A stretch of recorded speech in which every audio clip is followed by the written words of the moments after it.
હું doctor Ajay Patel, honour of Maitri dental clinic, Vastral, Ahmedabad.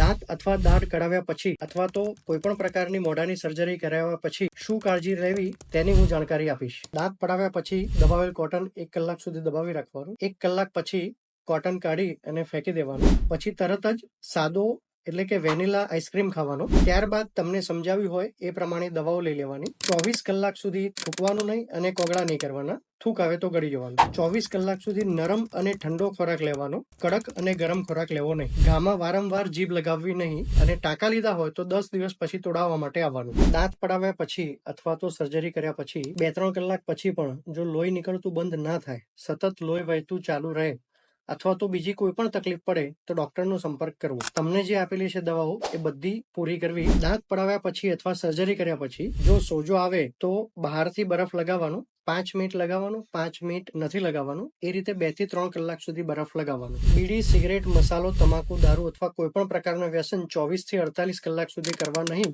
દવાનું reaction આવે તો દવાઓ બંધ કરી દેવી અને તરત જ ડોક્ટરનો સંપર્ક કરવો. દવાઓનું રિએક્શન શરીરની તાસીર પર આધારિત રહેતું હોય છે. દાંત અથવા દાઢ કઢાવ્યા પછી અથવા સર્જરી કર્યા પછી ખોરાકમાં શું કાળજી લેવી? 24 કલાક સુધી નરમ ઠંડો ખોરાક લેવો. કડક અને ગરમ ખોરાક લેવો નહીં. 1 કલાક પછી ઠંડી ચા, દૂધ, કોફી, જ્યુસ, આઈસ્ક્રીમ, મિલ્કશેક વગેરે લઈ શકાય. 2 કલાક પછી નરમ ખીચડી, દૂધ, મધ, ચીકુ વગેરે લઈ શકાય. ખટાશ લેવું નહીં. દાંત પડાવ્યા પછી અને સર્જરી પછીની જે સૂચનાઓ સમજાવી એના સિવાય કોઈ પણ તકલીફ અથવા ક્વેરી હોય તો મૈત્રી ડેન્ટલ ક્લિનિક વસ્ત્રાલનો સંપર્ક કરવો.